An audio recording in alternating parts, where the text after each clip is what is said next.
Here is a fact.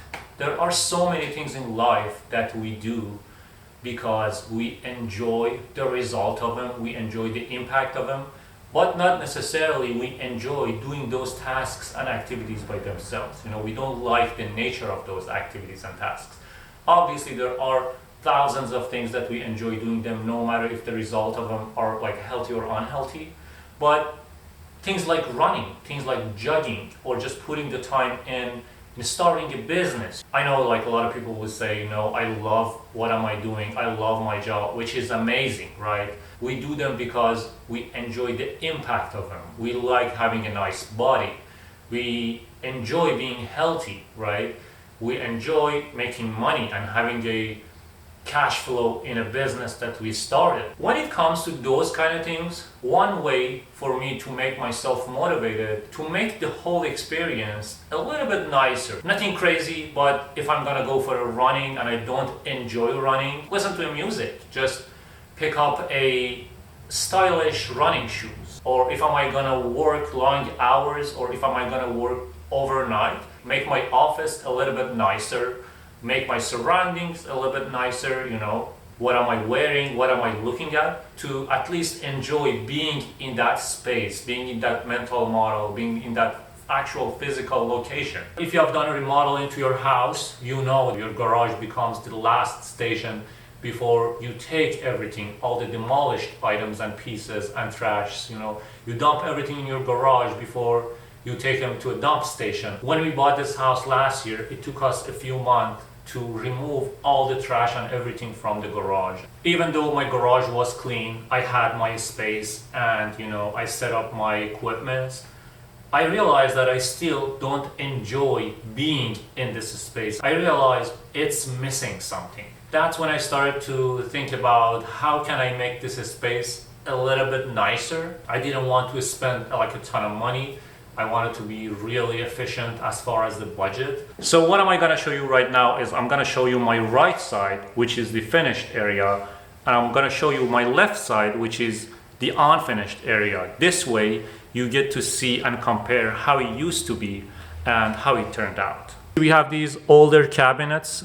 They are about 40 years old and I had to kind of prep for painting, right?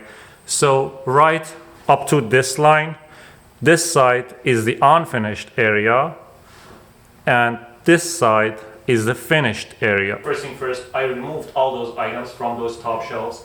I vacuumed. It was a ton of dust, probably from 30-40 years ago. And next thing I had to do was to paint these cabinets. So this area behind me is for the most part my work area. The only thing that I didn't touch was the countertop. Painted the pegboards, I painted the cabinets, The good thing about this area, as you can see, I have a fluorescent lighting right here, so it just lights up my workspace. A lot of time I even take my work calls and meetings from here because again, it's nice, why not?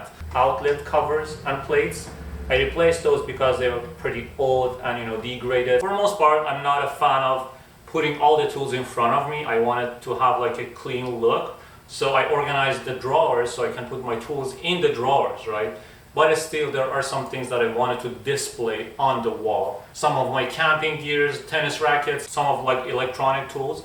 I use those hooks for the pegboards to install them. And these bikes, this was another thing that I always hated, to leave the bikes in the garage floor. It looks very unorganized, right?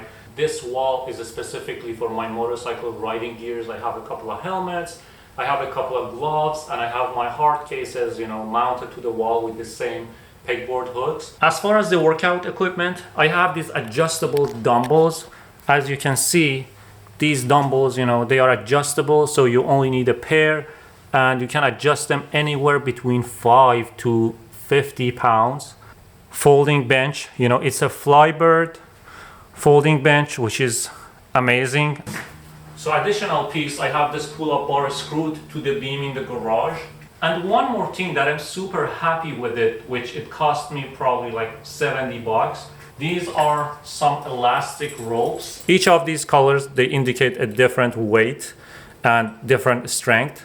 I screwed down these hooks from Home Depot to this stud. It's a 6x6. And then these hooks, it's just super easy for me to remove this, right?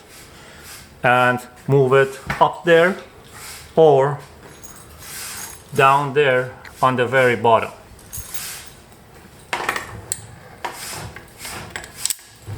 No gym is completed without a piece of a mirror. Finally, as you can see, I can park my cars inside the garage, and I have just enough space for my motorcycle to park in.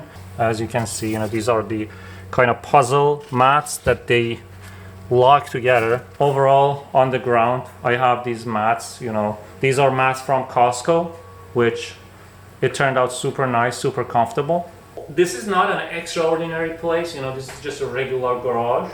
And again, going back to my first point, making the environment, making the surroundings a little bit nicer than what it is already, so you get motivated more and enjoy the things that we initially didn't fully enjoy spending time doing.